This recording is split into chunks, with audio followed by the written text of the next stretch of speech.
podcast. Today, we have a very special guest with us. This is Elijah Zimmerman.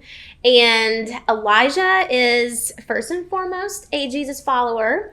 He is a husband to his beautiful wife, Allie, who's a good friend of mine.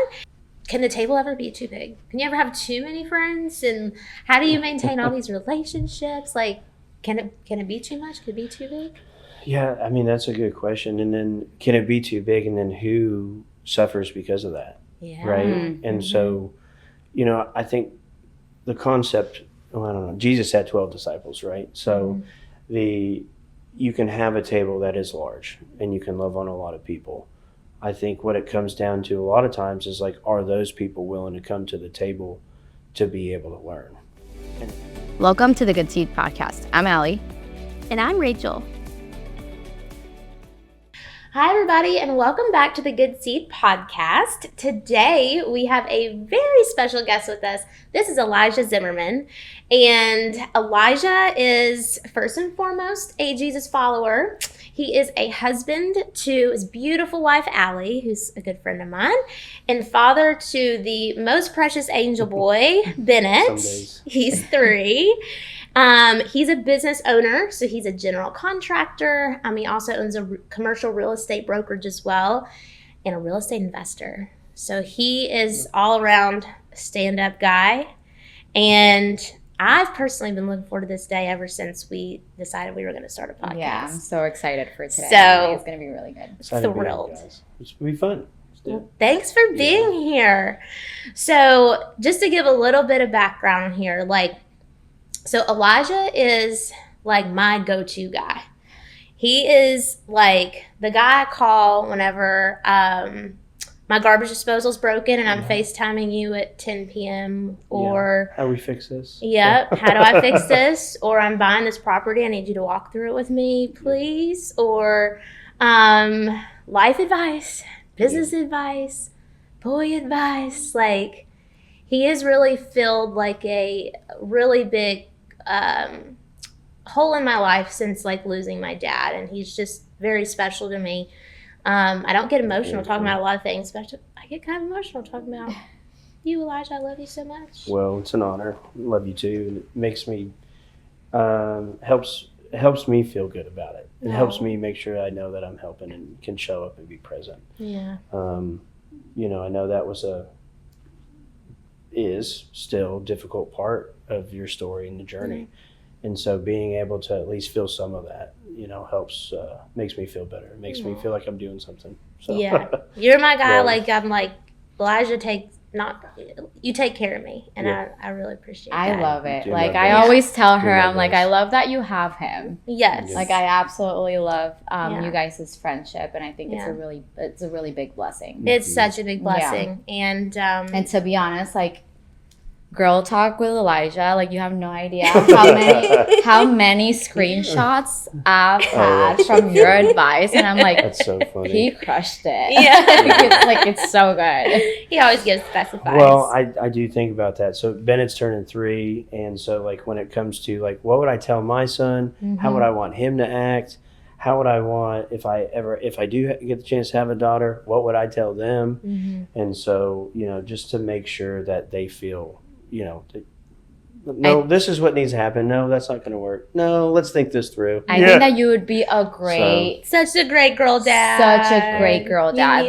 Allie, girl. We'll put in the word. Yeah. We're putting in a plug. Yeah. You definitely need a baby girl for sure. Oh, that'd be awesome. Yeah, awesome. And I ran into somebody in town the other day, and you're people all know that we're really tight, and so you get brought up in conversation all the time, and someone's just like, Elijah's just the whole package. She's like, you sit down with Elijah, and she's like, emotionally, mentally, spiritually, business, all the things. He is the whole package.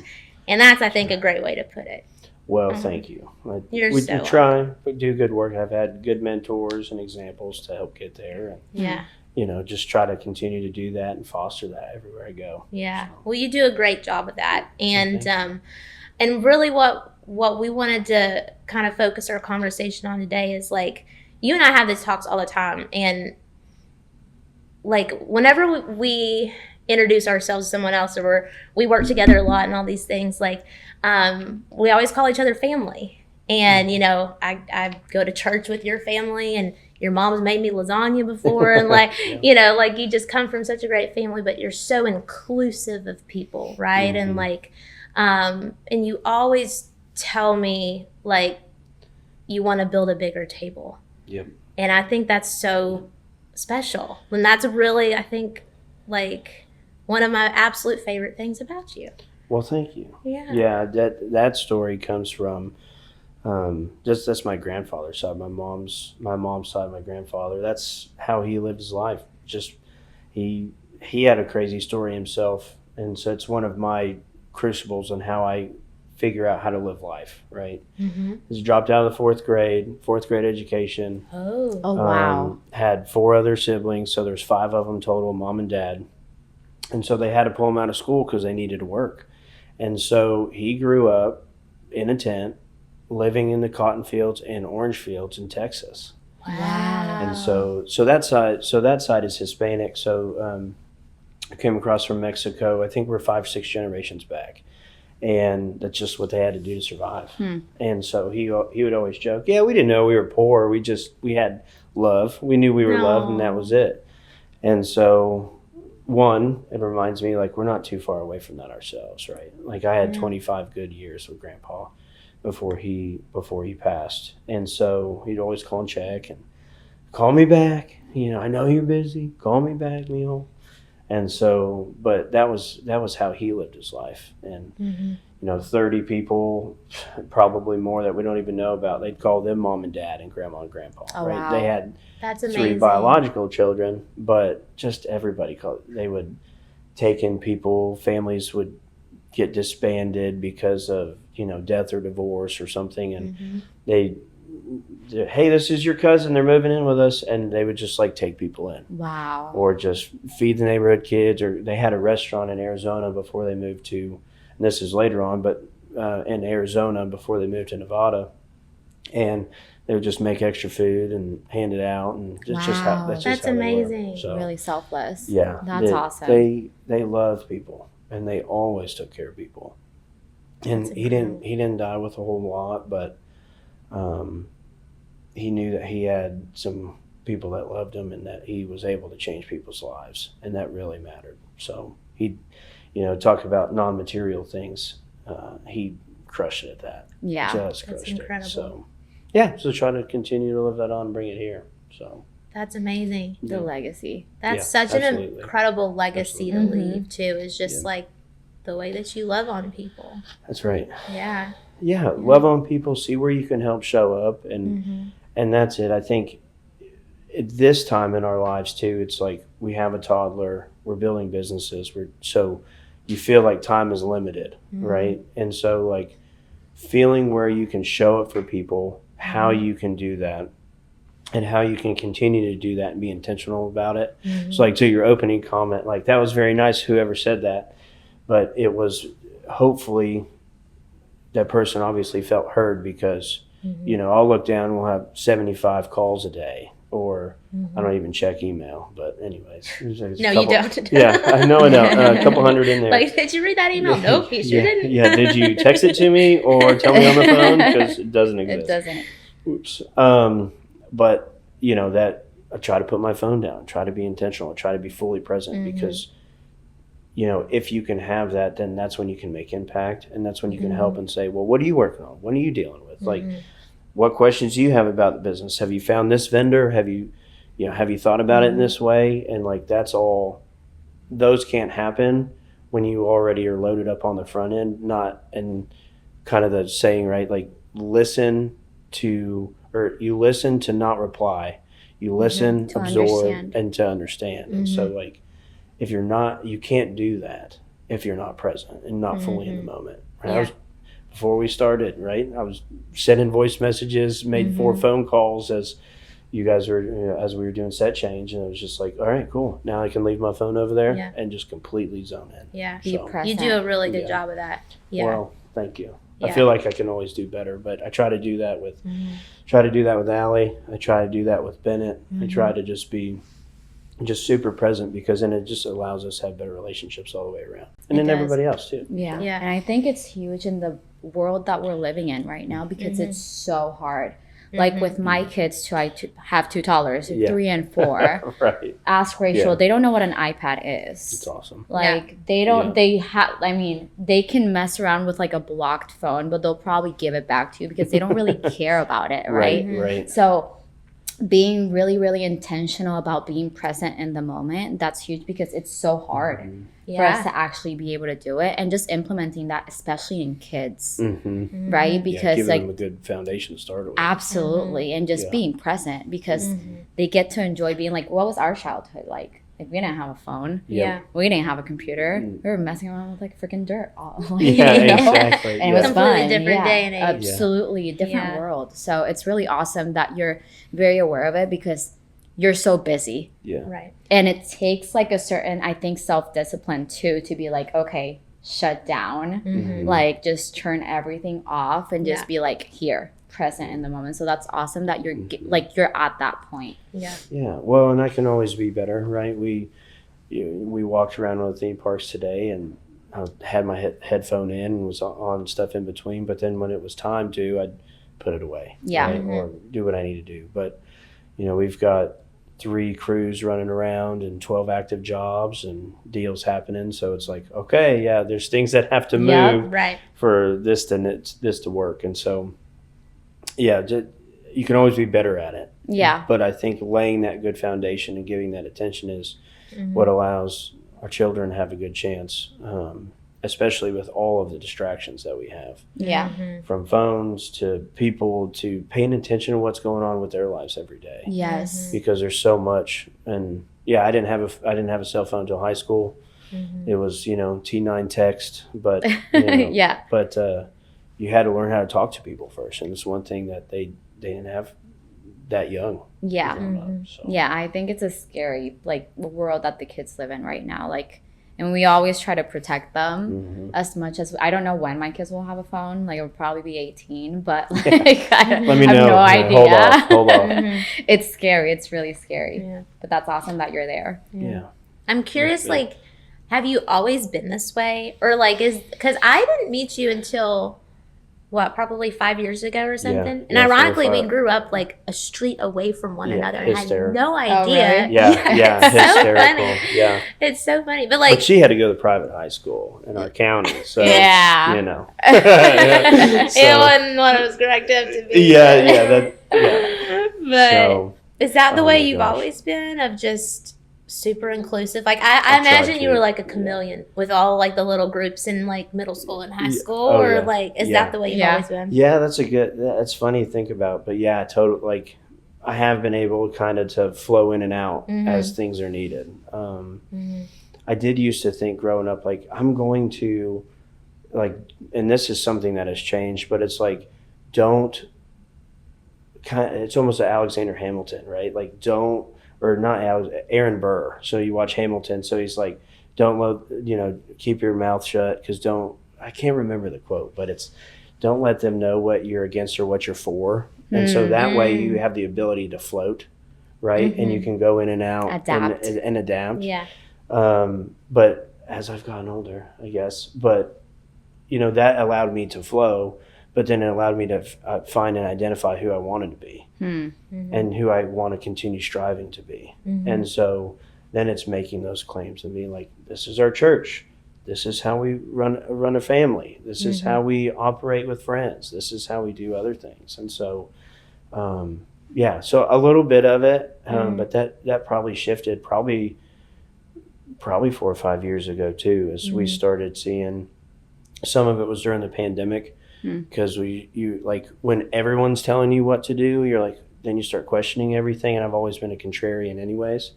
So I never take anything for face value. I'm we have to start carving stuff out, because we have to start determining how we want to live versus how we're being told that we have to live.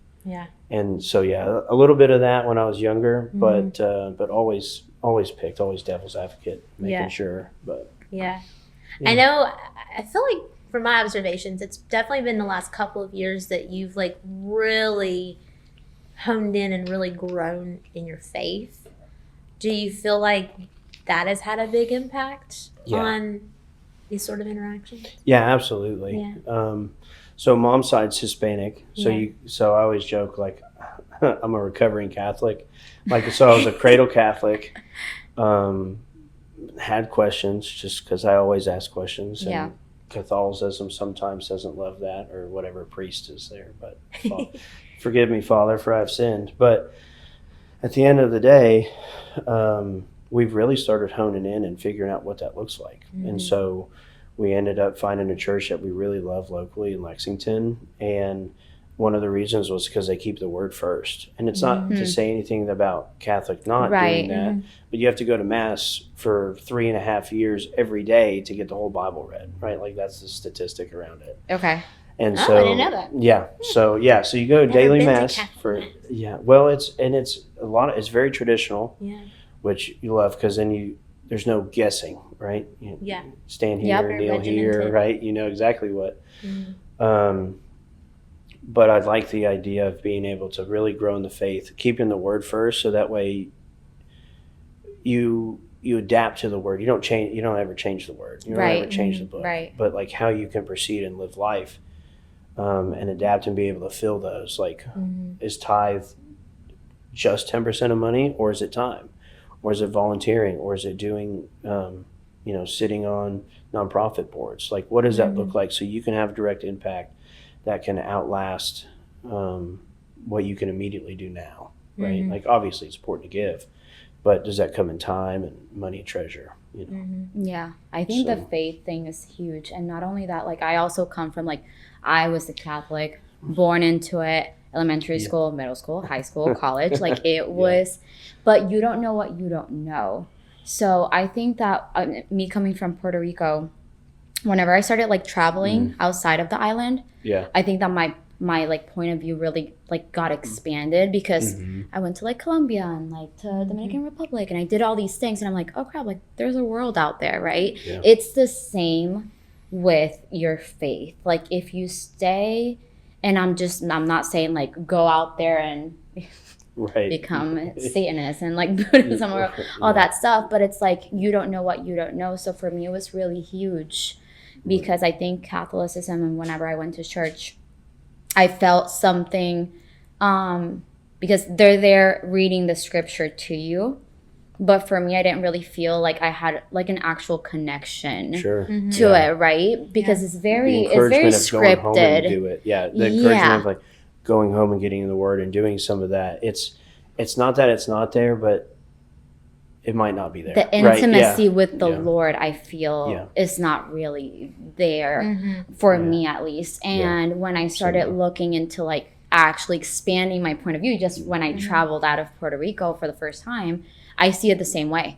Like, I started to actually build my faith around what I felt was true, which is what we all have to do. Because when we're born into it, it's really hard. It's really hard. It is, because, you still get, until my grandma passed away 2 years ago. And so you would still get the questions like, well, when are you going to have a Catholic service? Is Bennett baptized? Just a part of it. And that's, it does, when you're able to expand a little bit and grow, like the answers are all there. It's just whether or not you want to follow them or whether or not it comes up in that Sunday service Mass. And so being able to, that a lot of the growth has come is because it's been able to really tie back into faith and having what I feel is more of a direct connection as well. Right. And, praying for, instituting prayers and putting them within the family and praying over that beforehand. And so, for sure. For sure. So when you kind of going back to like this building a bigger table, like concept, right? Like, can the table ever be too big? Can you ever have too many friends? And how do you maintain all these relationships? Like, can it be too much? Could it be too big? Yeah, I mean, that's a good question. And then can it be too big? And then who suffers because of that? Right? And so, I think the concept, I don't know, Jesus had 12 disciples, right? So you can have a table that is large and you can love on a lot of people. I think what it comes down to a lot of times is like, are those people willing to come to the table to be able to learn? And it ties right back into the book. The answers are there. It might not be what you like to hear, Mm-hmm. but the answers are there. And so, but it can't, it can be a lot. But as time goes on, either you're able to help people to a new stage so they can find people, you're able to love on people into their next phase or through phases or forever, truly. But always, I think part of it is the table can never be too big, but depending on what side that you sit on or who you sit next to can change throughout time. I think that's an important point. So it's like the table always has love and there's always food on it. Always good conversation, whether whoever's there, because you can always wish well for people. Right. So whoever's there and in what phase, and they're willing to grow and learn, and it's not like I'm at the head of it, right? I think people take turns at that, and that's where, average of your 5 best friends or this or that, it's like people take turns at different spots based on where everybody's at. But as long as everyone's heading in the same direction, caring for people, growing it, Yeah. So I guess I'm kind of hearing you say that really having the same shared values. Do you feel like that helps kind of draw some boundaries of, because I feel like you could, especially in this day and age where we live in such a divisive time, like I think that this is such a refreshing message of like, there's room for everybody. Come take a seat and be loved on and be included and feel seen and heard and all these things, experiencing the Lord's love. But I guess, do you feel like there's some boundaries that you do kind of have to draw? Oh yeah. That? Yeah, and the boundaries look different, right? Like we've had this discussion many times, Allie and I, specifically about our family. Like it's our family unit, right? Yep. So what that means is, sometimes grandparents show up the way that they want to show up, when sometimes we need them to show up in a completely different way. Yep. Or, well, you were fine, you did this, and it's like, yeah, but that's not when I'm starting here, right? Yeah. So, those are boundaries, whether it's at the table or not at the table. But all those people are obviously at the table, right? We're very blessed with family that love, and we haven't ever had to have a babysitter. Bennett's 3. That's awesome. That's awesome. The village. Very blessed.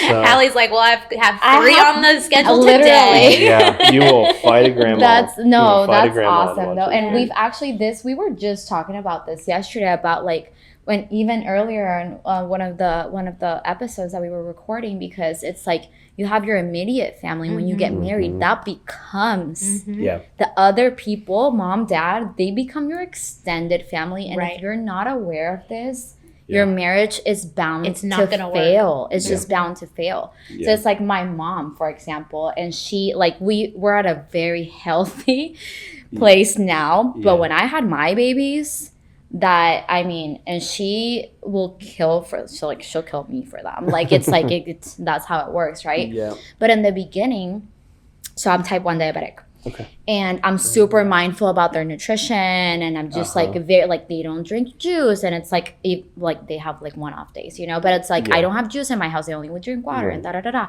And in the beginning, she would like hide with them and like give them ice cream.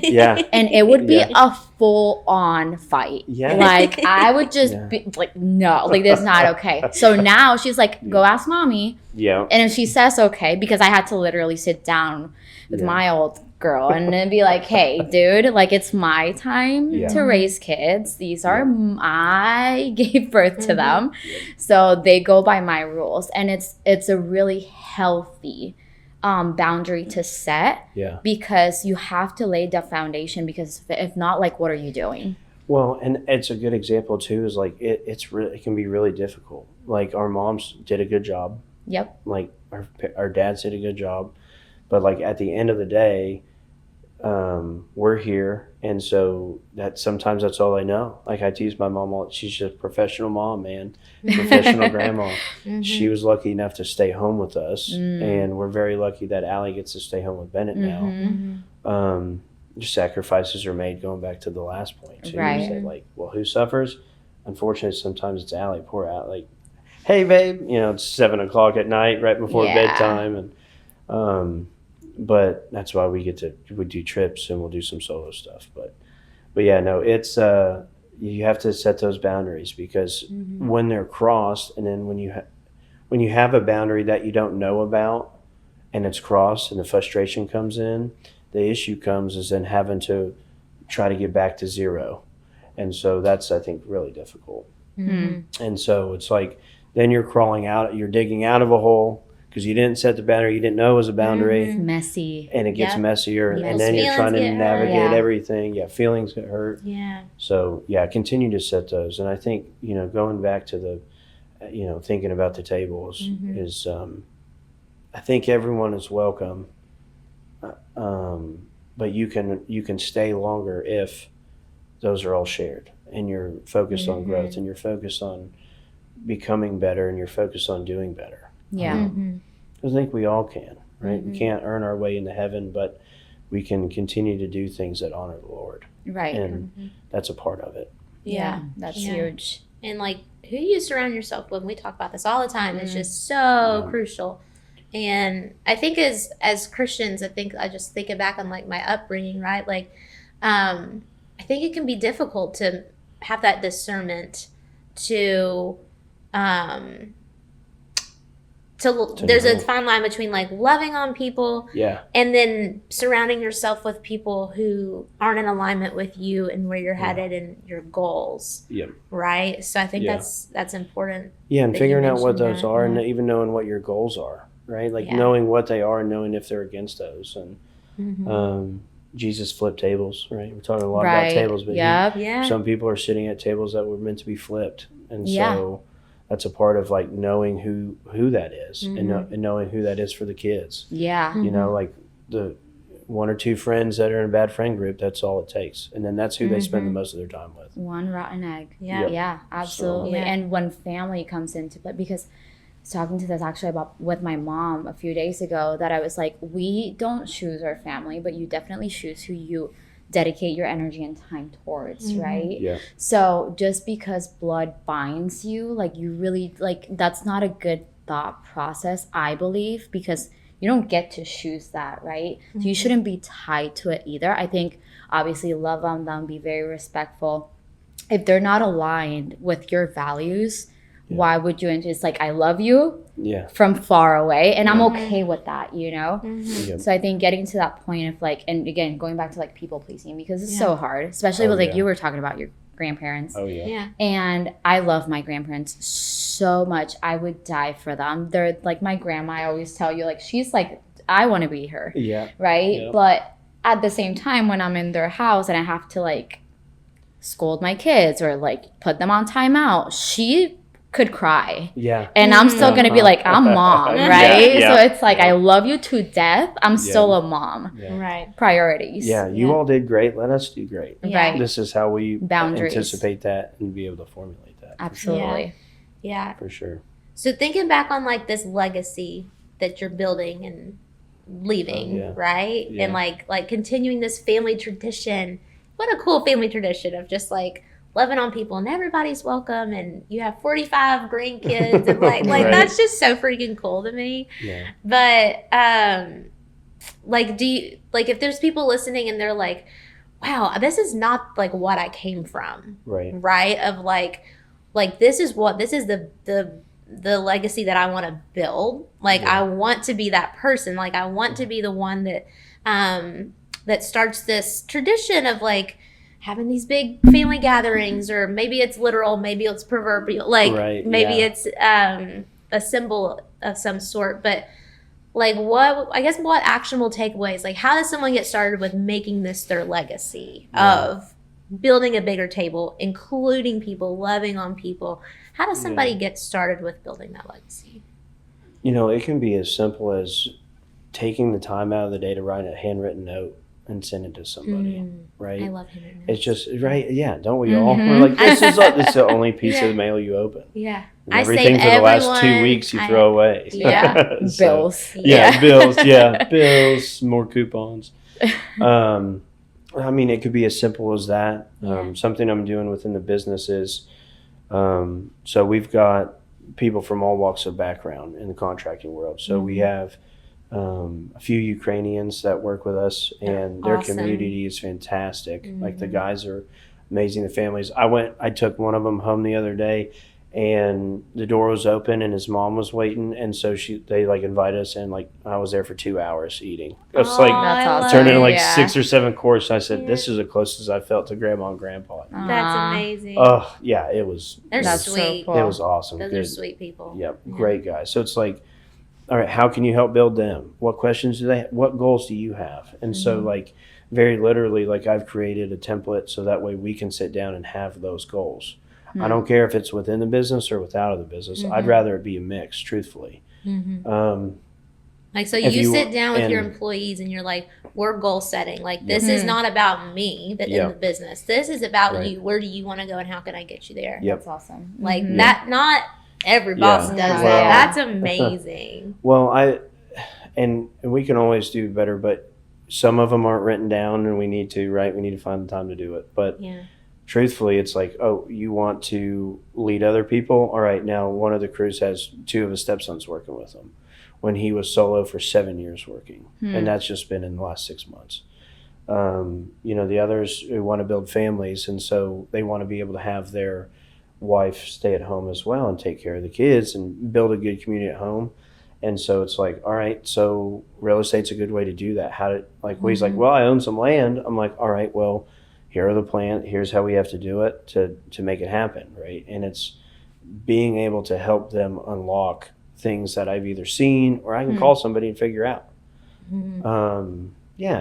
I think that's something that anybody can do. Like you can do that with friends. You can do that. Hey, we're going to do a shared goal session because how do we want 2025 to look, right? And the timing of all this is perfect for it. Like, don't waste the last 2 months. Don't waste last 30 days, whatever it is.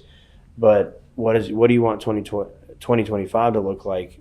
And write those out with somebody so you have accountability on the other side. And so I think that's one way. And then cookouts or whatever. Yeah. But it's always good to break bread. But I think at the end of the day, it's like finding what those people need, and people have goals in and out of the business. If they're with me forever, it's because they really, really like it, I guess. Really like the work we're doing. Yeah. Or, do you want to build a business? Do you want to do these things? And then helping them get there and helping them get there faster.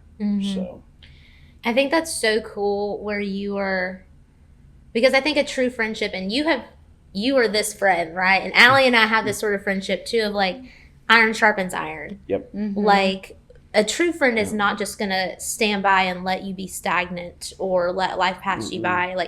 Like a true friend is really going to push you into the next goals that you have set for yourself for the next version of you. So I think that's so important and so cool. And I know you and I have had conversations like that too of like, what direction are we heading? Like, what's our goals? Like, let's focus in. And you always ask me very good questions that make me think about that. And I think that's what a true friend does is pushes you to be better. To be better, And I feel very blessed that I'm surrounded by people who do that. But there's been times in my life that I haven't been. And those are the times where, we all have it. where you get stagnant and you're not focused on the future, you're focused on the past. So I think it's super important who you surround yourself with. Well, Proverbs, you said it, Proverbs 27:17. As iron sharpens iron, one man sharpens another. And it's important. And if you actually think of the literal process of that, it's not pretty, right? So like iron sharpening iron is not pretty.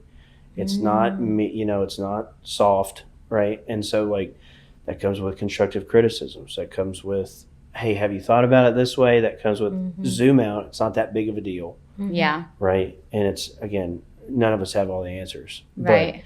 But literally it's not a pretty process, Yeah. which means you have to have people in the life that are willing to say the things that might not sound great at first, but there's a reason why they care enough to say them. Yeah. And it might be an ugly process during, but after, it can come something beautiful and continue to help people grow. I think that's huge, especially in our friendship. Like like complete transparency. Mm-hmm. It's like, I'm sorry if I offend you, but dude, I'll offend you. Yeah. Like, it's okay. Yeah. Like, you'll get I over love it. you, and it's Yeah. not I love you, but yeah, Yeah. yeah. Absolutely. And we're very much like that too. Mm-hmm. Because if not, we stop growing. Yeah. Yeah. Yeah. We always say, like, hey, I would be out of my integrity if I didn't tell Yeah. you that Yeah. you need to fix this. Yeah. Or, yeah. You need to redirect. You Absolutely. need to reframe. Are you open to some feedback? Yes. Yes. Let's go. Yeah. Yes. Yeah, You Allie say will that all ask the that, time. and I'll say no, and she'll say, "Well, here it is." We've Too been married, bad. almost married 10 years, so you're gonna get it either way. Yeah. So. It's hard to believe So, it's almost been 10 years. almost 10 Gosh. years. It's wild. That's And so we met insane. next June. That's so. insane. So. Well, I think it's so cool, like, reflect on that, especially this time of year, right? Of like, you know, this will be released Thanksgiving week, and, you know, just surrounding yourself with the people that you love and having gratitude for the folks in your life. Yeah. And including people. You know, a lot of people don't have their own tables to sit at sometimes, and just being that person that always makes people feel welcome and seen and heard. I think that's really important to bring to the forefront, because I don't think we take a lot of time in a day-to-day to talk about things like that. Yeah. Yeah. I completely agree. Mhm. Thank you so much. Yeah, This was glad to do it. so good. Like, we have to have you Yeah. back Please. whenever you guys come back to Disney, which will probably be in like 2-3 weeks. Yeah, Right? exactly. Frequent So- flyers. I will schedule the December episode. Yeah. Yeah. I need a copy of your Disney schedule for the Yeah. new year, so I Same. can work my Orlando Yeah. trips accordingly. Yeah. But thank you so Yeah. much. I hope you Thank guys you. really enjoyed this. Mm-hmm. We'll be back next Tuesday as well. So keep in touch, keep following us. If you guys like this, if it impacted you in any way, share. And happy Thanksgiving, guys. See you Happy next Tuesday. Thanksgiving. Bye. Be sure to hit that subscribe button and follow along with us on social media at The Good Seed Media. And stay tuned for all the updates and more information.